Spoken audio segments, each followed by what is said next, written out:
Hey guys, what's going on? Inception here, and welcome to another video. Ladies and gentlemen, we have the card that was pretty meta in the beginning of the year because of the pace that he actually had at the time. But this card's pace is significantly higher. It's formatted a little bit strangely because he has 97 sprint speed, right? And I feel like pace is very important. So giving him the shadow chemistry style for the extra plus 10, I feel like is also important. But it's at a 97 for sprint speed, right? So it's just one of those like really weird situations. I could totally see some people giving this card the anchor chemistry style to work with some extra physical stats. I could totally see that. I just feel like the shadow is definitely going to make the most sense for the meta of the game, right? So we're going to be taking a look and seeing what that's going to be like in game, right? So 6'3", medium high work rates, right-footed, 2-star capabilities, in-game player traits, none, in-game attributes. He's going to be at a 97 for acceleration, 99 for sprint speed. No shooting capabilities. Passing capabilities actually pretty decent with 89 short passing, 81 long passing for a center back. Not too bad. He does have 89 reactions to work with a 91 for composure. His dribbling on the ball, I do suspect it to not necessarily be the greatest, but I still feel like defensively he's going to be very, very solid because this card actually has a high and average body type, but he has very good dribbling stats to work with that high and average body type while being someone who has 97 acceleration, 99 for sprint speed, right? So very important stuff to take into consideration. If his aggression was higher for base card stats, I'd be actually nuts. But yeah, defensively, guys, on a shadow chemistry style, this card is going to be in the high 90s for all of the important areas. With heading accuracy, guys, it's definitely nice to have for a player, but obviously it's going to be inconsistent from time to time anyways. It's the defensive stats that you want to be good as possible. Physical stats, like I said, 93 for strength to work with that body type is very nice. And then he even has jumping to work with that 6'3" height, which is pretty solid. I had to let out a quick sneeze there, just came out of nowhere. But yeah, just looks like a very solid card for what it is. Again, oddly formatted because of base card stats for sprint speed already being high, but we're still going to give him a shadow anyways. It's just one of those things, right? So yeah, guys, with this card in game, we're just going to be testing him out defensively, seeing what he's like, moving left and right, all the basic stuff. We could switch to the 4-1-2 and 2, but this is a defender review, so we'll just switch him to that right center back area, which is probably going to be his best spot. And yeah, we'll see how he defends. Hopefully he's a beast. Oh, this guy actually has a sick team. It's like a Bundesliga squad.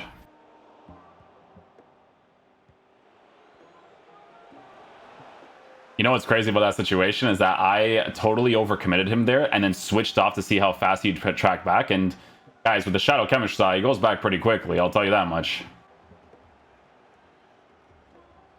Guys, I'm going to be honest. He actually feels nice on the ball. Look, he actually feels pretty good. I thought it would be significantly worse, to be honest with you. Nice block there. Well positioned for that too, actually. That was me actually pressing the tackle button right there. Solid.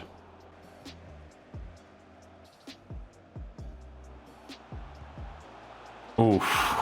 I try to get into that blocking space really quickly. Obviously, because of the height and stuff, guys, he's going to be a little bit later to getting to those moments compared to like the more agile guys, right? It's just kind of how it works, those types of opportunities.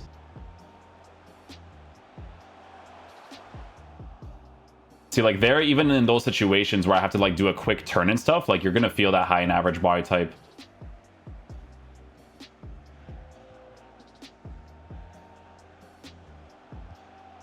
That one, both of my defenders just didn't really want to do much. Didn't want to do much, but that happens in FIFA sometimes.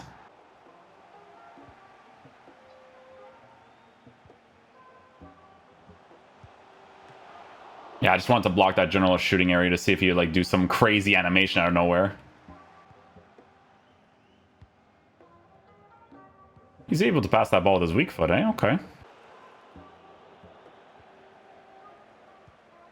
Almost got the challenge off there. Track back's not too bad either. Again, AI-wise, you just let them kind of go back themselves. They'll go back pretty quickly.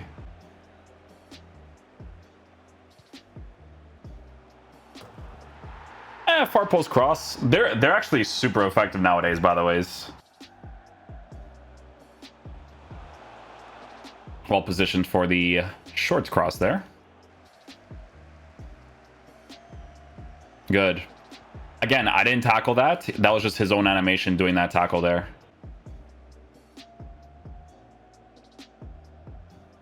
Not bad. His transition speed was actually pretty solid there. When I let go of him and I had to accelerate into the attacker, it was also pretty solid there too.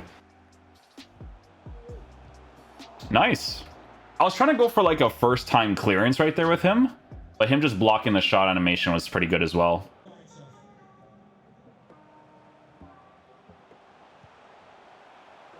Oh, goes for an animation again, not too bad. Tackle. Tackle again. Oh, the first tackle was good though. They're very like possession based so far, which I like.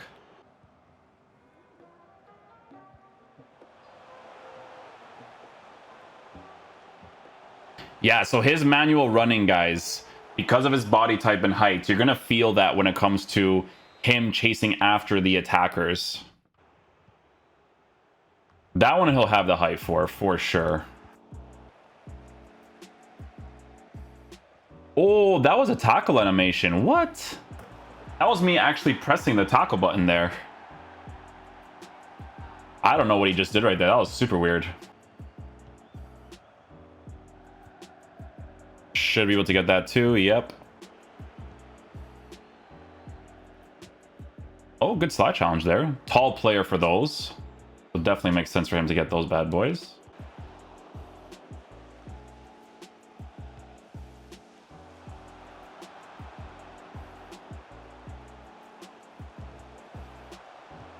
Oh, that's gonna be a penalty for sure. Yeah. Listen, never actually do the tackle there. I just do it to see if he does anything like crazy. Yeah, I kind of just like laid back from the little commitment that he did there to see how it kind of comes off for me to chase after him.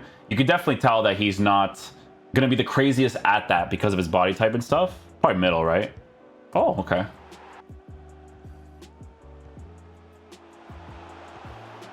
Yeah, so those are good runs too. You could see that one happening actually. I just want to see if he responds well to it. In those situations though, you probably should manually defend, control the guy, you know?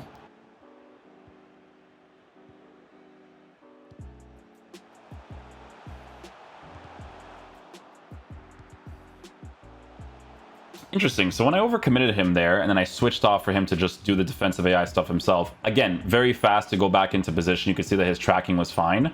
But he switched with Klaus because Klaus was the one that was kind of moving into the center back position. Another good through ball there. His run after wasn't too bad either. You do have to manually block those as much as possible. Oh, he missed that one. That was a little weird. Nice little cheeky interception, well positioned.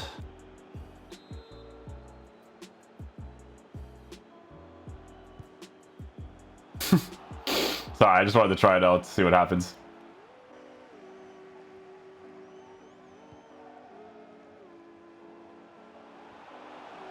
No! Those lob passes are crazy, eh? Yeah, that was just how trigger as well, guys. He actually does his own defensive animation to get that too. Oh, he actually does well there. Nice. Nicely done.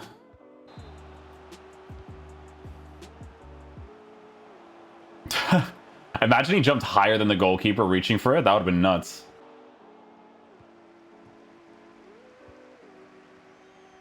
Yeah, so that one I, again, try to push him out of position to see if I can get some sort of animation. Okay, guys, so final verdict on the new Lacroix card. So, in regards to how he performs in game, guys, we gave him the Shadow Chemistry style to boost his defense and pace as much as possible. Now, you can see that some people in Footbin are actually giving him the Anchor Chemistry style. Now, I'm going to tell you guys something right now, okay? If your playstyle is going to be very, very laid back, like you don't really commit that much, you don't really need agile players to transition quickly, right?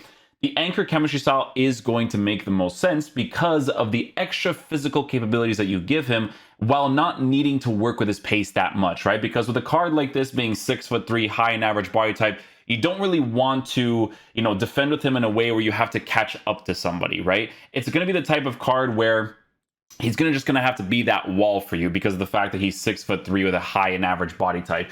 Now, what I will say is that the card was weird sometimes. I'm not going to lie. He definitely was weird on the Shadow Chemist style, you know, us boosting his defense as much as possible while also boosting his pace. I will say that I do think that the card is too expensive for what he offers in game, in my opinion. Again, I do prefer someone like the Koundé card, even though he is a high work rated player. This card is formatted really nicely with the pace setup, the dribbling stats being as good as it is with a 5'11" height, average body type. It compensates well for the meta of the game, which is these overpowered lob passes, these through balls, right? Because it's a transitioning monster while still being able to be that type of player that can be that brick wall as well, because look at his defensive stats as high as it is. So 197k, absolute bargain for a card like that in regards to the comparison to Lacroix, right? With Lacroix, the biggest comparison is going to be obviously the defenders in this league. So if we go to center back, Bundesliga,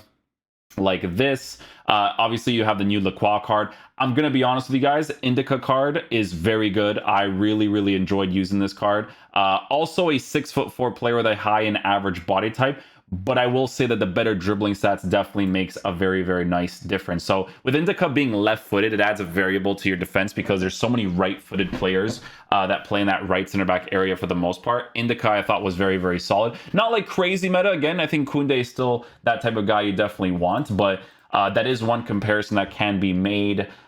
Soule after the upgrade, not before the upgrade, but after the upgrade, turned into a monster, but obviously not French.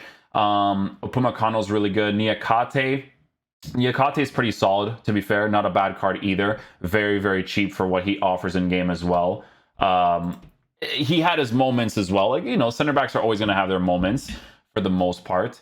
But yeah, I do think that his card is way too expensive for what he offers in game currently. I think his price is definitely going to, I don't know, in-game value-wise, I think his price is going to go down, but you guys know me with the market. Sometimes I don't know what is going on, you know, but yeah, definitely a weird one. He's formatted strangely, guys, because of his pace, right? 87, 97, and then you give him a shadow, but base card stats for defense is not high. You know what I'm saying? So it's a weird one there because look, if I were to go to Koundé, right, let's just make that example, right? If I go to Koundé's card, look at this guy's defending for base card stats, right? And then you give him a shadow where it's all at 99.